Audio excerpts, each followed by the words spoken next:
కంచి కామాక్షి అమ్మవారి యొక్క చేతి మీద గంధం రాయాలనుంది. మీరు రాయగలరా?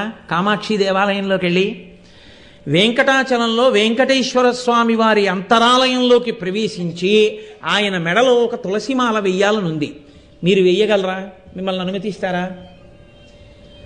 లేకపోతే సప్తర్షి పూజలో కాశీలో ప్రదోషవేళ దాటిన తర్వాత మీరే కూర్చుని విశ్వనాథలింగానికి చెయ్యాలనుంది. మిమ్మల్ని అనుమతిస్తారా? శ్రీచక్రం టీవీ. మీకు ఈ కోర్కెలు తీరాలి అంటే అందరికీ కలిపి అధికారం ఇచ్చేస్తూ ఈశ్వరుడి చేత సృజింపబడిన ప్రాణి గోవు. గోవు డెక్కల దగ్గర మీరు కొంచెం ఇలా పసుపు రాశారనుకోండి, అది సాక్షాత్తు జగదంబ పాదముల కట్టుతుంది ఆ పసుపు.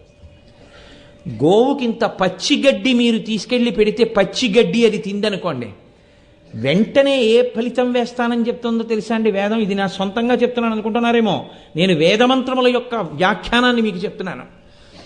1 సంవత్సరం పాటు ప్రతిరోజు 100 యజ్ఞములు చేసిన వాడికి ఏ ఫలితం ఉంటుందో, గోవుకి ప్రదక్షిణం చేసి గోవుకి పచ్చిగడ్డి పెట్టినటువంటి వాడికి అంత ఫలితం వేస్తారు.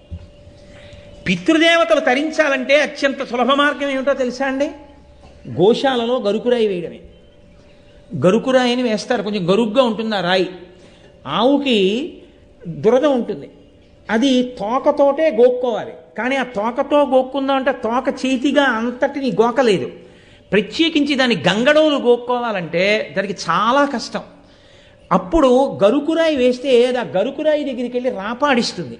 అందుకే గోశాలలో గరుకురాయి ఎవరు వేశారో వాళ్ళ పితృదేవతలు ఎన్ని పాపాలు చేసినా వాళ్ళని పాపాల నుంచి వినిర్ముక్తం చేస్తారు. దిలీపుడు గోవుకి సేవ చేసి కొడుకుని కన్నాడు. అక్రూరుడు పుట్టడానికి కారణం అక్రూరుడి తాతగారు ప్రతిరోజు గోదానం చెయ్యబట్టి గాంధిని శ్వఫల్కుడు వాళ్ళిద్దరికీ అక్రూరుడు పుట్టాడు. గోవు యొక్క మహాత్యం అంతా ఇంత కాదు.